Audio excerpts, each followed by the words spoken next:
მე მგონი საზოგადოებამ ზუსტად ეხა აი ამ დეტალს უნდა დააკვირდეს ეს დღეები. ძალიან საინტერესო რაღაცას ვაკვირდებით ჩვენ და ეს უცნაური გარემოებაა, რასაც ჩვენ ხედავთ.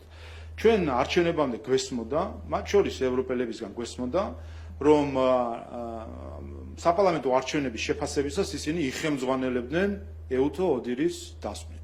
ვინაიდან ეუთო ოდირი არის მთავარი სადამკვირვებლო მისია. სხვა დანარჩენი დამკვირვებლები, ესე ვთქვათ, კერძო ორგანიზაციები თუ ინსტიტუტები, ეს არის ორგანიზაციები, რომლებიც თავისთავად ღირებულია, რომ არიან და აკვირდებიან არჩევნებს, თუმცა საერთაშორისო სტანდარტით ეუთო ოდირი არის ის, რომლის ობიექტურობის მიმართ კითხვები არ ისმის ხოლმე. ყველა სხვა დანარჩენთან არის ეს კითხვები. რა აღმოჩნდა არჩევნების შემდეგ? ჩვენ ვნახეთ, რომ არჩევნების მეორე დღეს, როდესაც გაიმართა პრესკონფერენცია ეუთო ოდირის მისიის, ვნახეთ ეუთო ოდირის შეფასება, მანამდე შუალედური შეფასება ვნახეთ წინასაარჩევნო გარემოზე, სადაც ვნახეთ, რომ წინასაარჩევნო გარემოს იყო შეფასებული როგორც 7 და კონკურენტული და გაჩუმდნენ იქ ყველა კრიტიკოსები, ასე ვთქვათ, ჩვენი არჩევნების და არჩევნების მეორე დღეს ვნახეთ უკვე არჩევნების დღესთან დაკავშირებული დასკვნა წერილობით და მოვისმინეთ მისიის ხელმძღვანელის განცხადებები ზეპირი. ანუ წერილობითი დასკვნა, ზეპირი განმარტება ამ დასკვნის.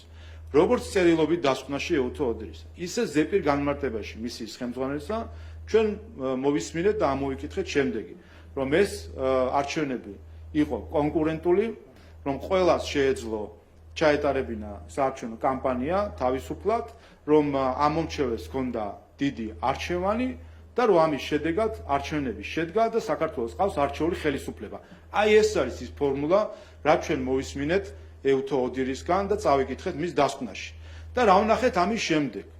ამ დღიდან მოყოლებული ჩვენ დავინახეთ, რომ მიდის შეტევა ეუთო ოდირზე, მათ შორის მოვისმინეთ ევროპარლამენტის ერთ-ერთი წარმომადგენლის განცხადება, რომელმაც ეჭვი შეიტანა ეუთო ოდირის დასკვნის ობიექტურობაში.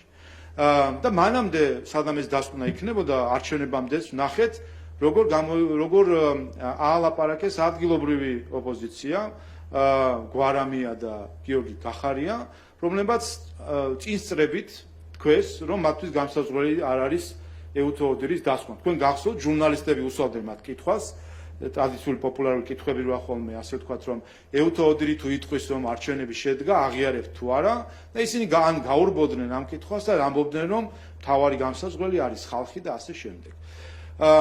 და ეს ძალიან საეჭვო გარემოება არის და ამას უნდა დაუფიქრდეს საზოგადოება. მათ შორის შემდეგ ჩვენ მოვისმინეთ ევროკომისიისგან თუ ევროკავშირისგან ზოგადად, რომ მათ დაგეგმილი ჰქონდათ და აპირებდნენ შეხვედროდნენ ეუთო ოდირის დელეგაციის ხელმძღვანელობას და მათგან პირადად მოესმინათ თუ როგორი შეფასება ექნებოდათ არჩევნებში.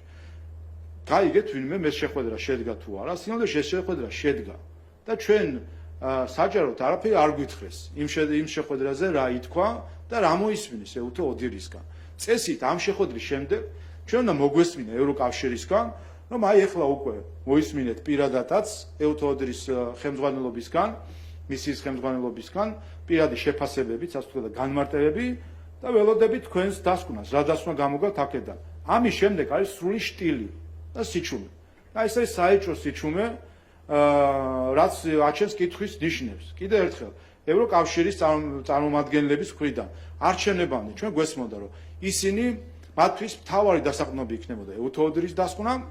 არჩევნების შემდეგ ხედავთ, რომ ხდება ამ დასკვნის მიჩუმათება და ყურადღების არ მიქცევა და შემდეგ ითქვა, რომ დაელაპარაკებოდნენ ავტორებს თუ ხელმძღვანელობას, ასე ვთქვათ, ამ მისიის.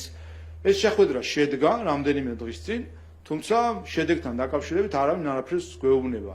სამაგრო ჩვენ ვნახეთ ეუთო საპარლამენტო ასამბლეის ხელმძღვანელის პია კაუმას განცხადება, რომელიც გახდათ ამ მისიის ერთ-ერთი ხელმძღვანელი და ვნახეთ მისი განცხადება, მისი შეფასება არჩევნებთან დაკავშირებით, რომელიც იმეორებს კიდევ ერთხელ იმ მიგრებებს, რაც ჰქონდა ეუთო ოდირს, რომ ეს არჩევნები იყო კონკურენტული, რომ შეეძლო ყველა აქტორს, რომ თავისუფლად ეწარმოებინა კამპანია, არჩევანი იყო ამორჩეულს ჰქონდა არჩევანი, რომელიც შეეძლო გაეკეთებინა და საქართველოს ყავს არჩეული ხელისუფლება.